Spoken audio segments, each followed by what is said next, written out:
Hey everybody, and welcome back to David J's Way.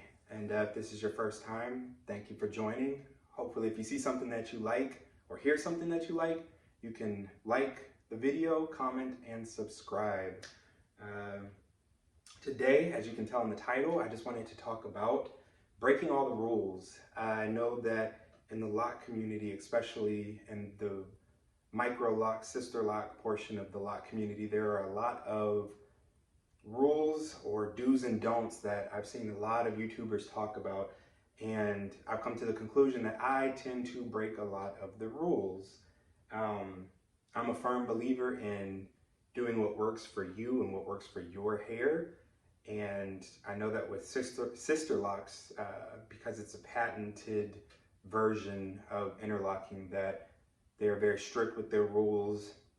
And I think that a lot of micro lockers who are not specifically sister locked, but similarly interlocked or chosen braid locks like myself, but use interlocking to maintain, or two-strand twists, interlocking, braid locks, two-strand twists. Yeah, I think I named all of them, or most of them. But I feel like a lot of times micro lockers tend to subscribe to the same set of rules as those who are sister locked, and depending on what type of hair type you have and the type of lifestyle that you have, maybe those set of rules are good for you to apply to your set of locks, and maybe they're not. And so, like I said, I'm a firm believer in doing what's right for you and your hair.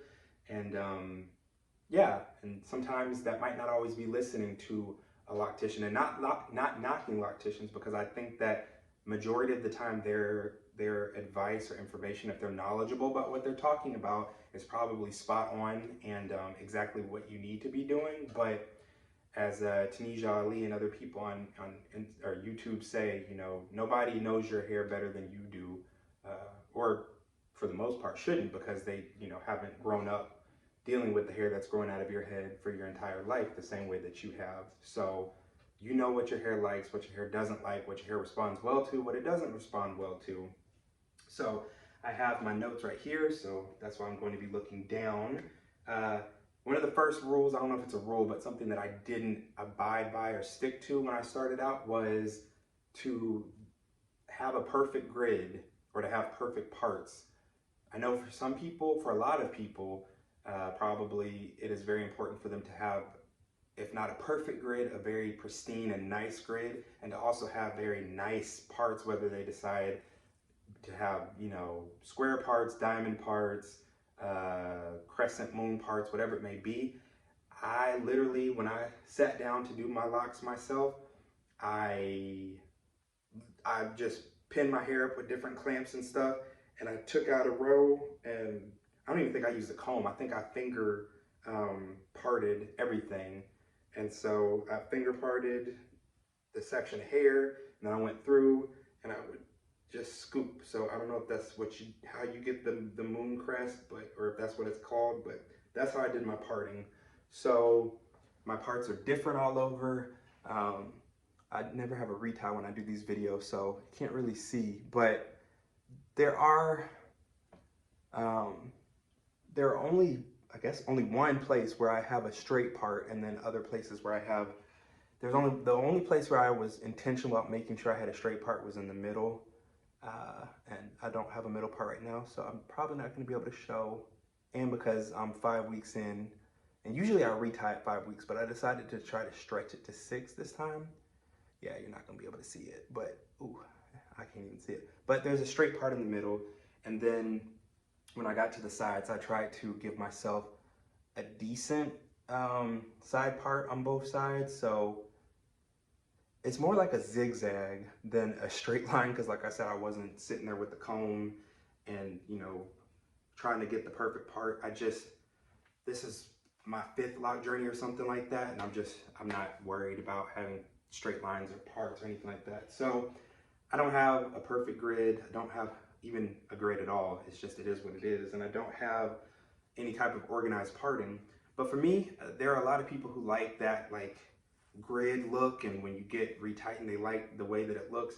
I personally like the more, I don't want to say natural look, but I don't know, I forget who it is, but there's someone on YouTube that she says all the time that, you know, you weren't born with lines, perfect lines in your head.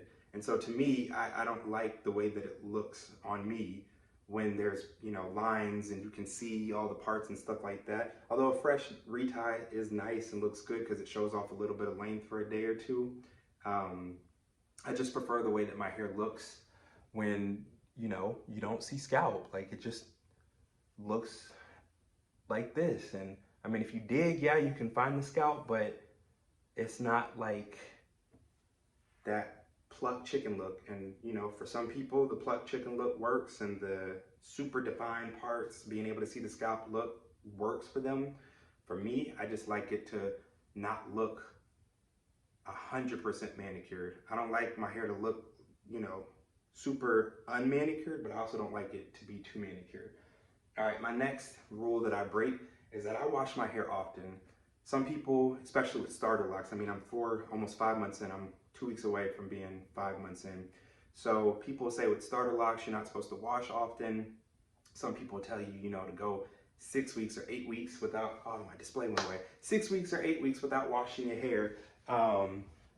I am not about that life. I wash my hair when I feel like my hair needs to be washed. And typically for me and my scalp, because of the way my scalp is set up and works, that means I'm washing my hair weekly, usually at the minimum. I'm usually washing every week. I don't have it down to like it has to be a Saturday or a Sunday. It's just when I feel like it needs to be washed. But depending on how often I exercise, see, I'm scratching out because it's time to wash. Depending on how often I exercise, it might be twice a week. I might wash on a Wednesday and then wash on a Sunday.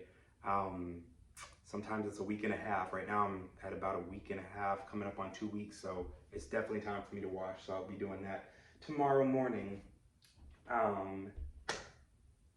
Another rule that I break is that I use oil in my hair. I've been using oil probably since the second week that I put the Braidlocs in.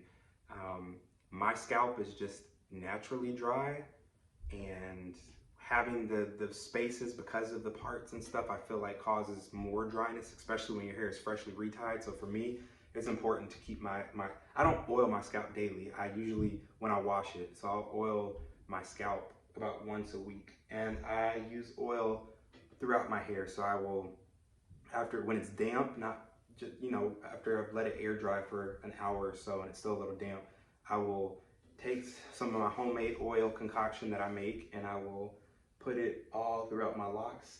And then after it dries, I go back with this, I'll have to show it on another video, but this glass roller thing that I have oil, and I'll go through and I will part my hair and just oil my scalp. And yeah, that gets me through the week, and it has my locks feeling softer. It has my scalp feeling good. All right, my next one is that I do not braid and band. I braided and banded for the first month, I believe, just because I had watched so many YouTube videos of people who sister lock and people with Microlocs who encourage braiding and banding. And again, I think what works for your hair, for sister locks, because of the fact that they interlock the full lock, except the bottoms I think are loose, the ends are loose, left loose. So it can cause a lot of slipping and unraveling, especially depending on the type of hair texture you have and density. So I think I've said it before in the video, for them, if that's what you feel like is necessary for your hair, great. For me, I do not feel like my 4Z texture needs to be braided and banded. I feel like it was actually impeding the locking process for me and keeping my hair from being able to expand and swell the way that it needed to in order for it to start frizzing up and locking. So now that I do not do that anymore, I feel like it's getting frizzier faster and starting to lock, and some of my braid pattern is disappearing in different places, as I've mentioned in previous videos. There's some places that it is very pronounced still, and you can see it as I get closer, but far away, people, I mean, come up to me and say that they like my sister locks or brother locks.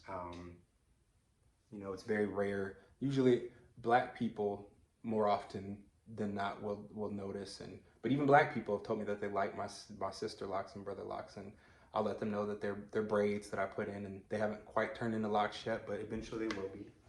But yeah, the next one, I use conditioner on my hair. I didn't for the first 3 months. And I was like, my scalp, my hair is dry. As a loose natural, I use conditioner all the time. When I had traditional locks, I used conditioner. And again, I got that 4Z. Of course, I'm, whatever. I don't know I don't know that I fully buy into the whole hair typing, that there's only 3, types of 4 and 3 types of 3s and whatnot. I feel like I might have a coarser grade in some place than 4C. So that's why I'm just saying 4Z, partially being funny and partially being real. But I use conditioner. My hair, as a loose natural, needed it, and being locked, my hair needs it to help with moisture, to help from having unnecessary breakage. So I do mix it in a, like, I don't know, but it's like a ketchup bottle type thing. It's not a ketchup bottle, but a bottle that has the nozzle that you can squeeze and it comes out. So I do mix probably about that much conditioner, and then the rest of the bottle I fill up with water and shake it around so it is diluted. And then I put it in my hair all through it and squish it in, and then I'll let it sit for maybe 2 minutes. I'm not trying to let conditioner sit on my hair for 10, 15 minutes or anything like that, because I do feel like if you leave it on for too long and get your hair too soft, of course it's gonna unravel your hair because it's getting soft. But I think a minute or two sitting on your hair, at least for me, does nothing but good. It does loosen up my hair a little bit, but again, I want my hair to loosen up a little bit so it can swell, because I don't want these tight braids to last forever. I need them to loosen up a bit so that they can get frizzy and lock. I don't want braids. If I wanted braids, then I would unbraid them and rebraid them all the time. But my end goal is locks. So I wash my hair frequently and I use conditioner to aid in the locking process, but also to help with dryness and moisture. Sometimes I use a leave-in conditioner. I know for some lockers that is taboo, especially for some microlockers. I'll have to just show the products that I use because I can't think of the name off the top of my head, but it's the black vanilla. It's not like a heavy leave-in conditioner or anything like that. It's literally a spray.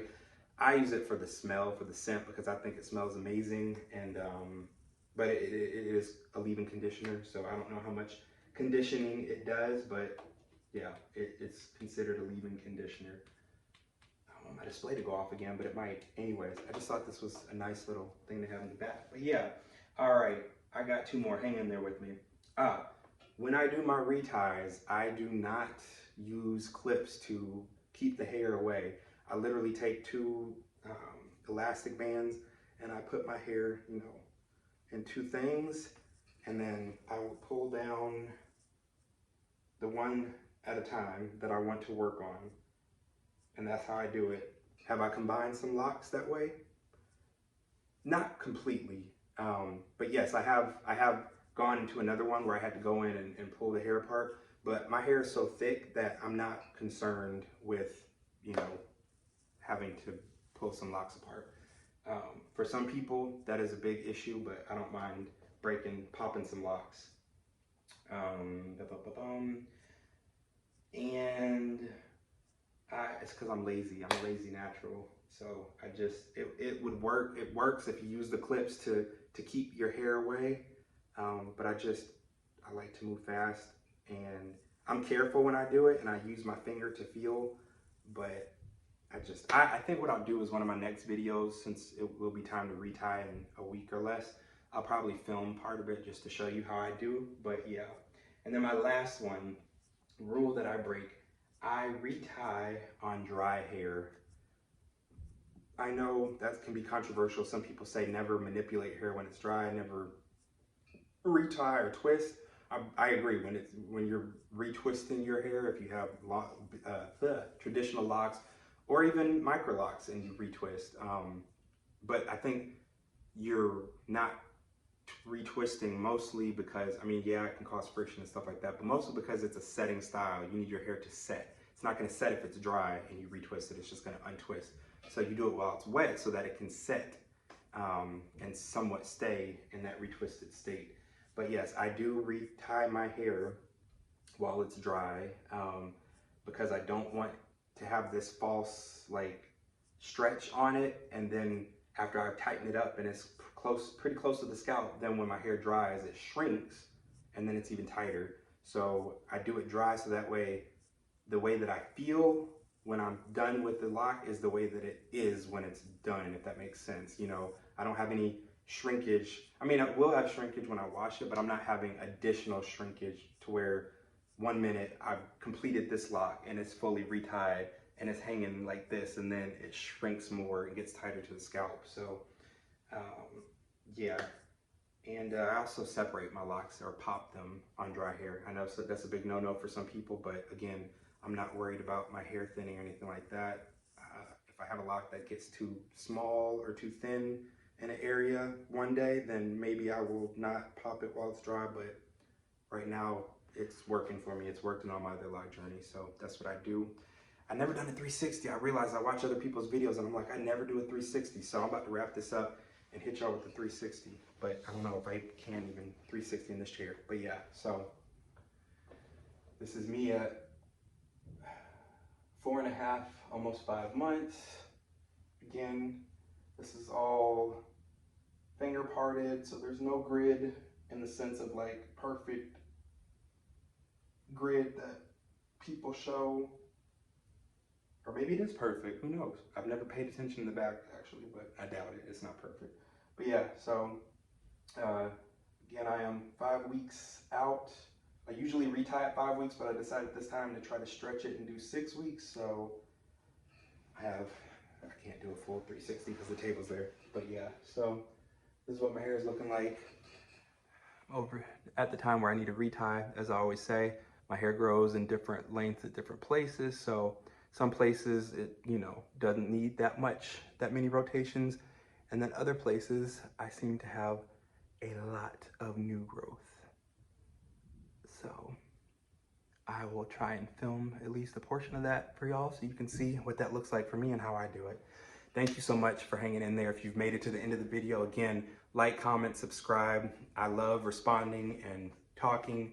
If you have any questions, I'm not a professional at anything, so any advice that I give or any type of commenting back is just personally my opinion and my experience. Thank y'all for hanging along with me, and see you next time.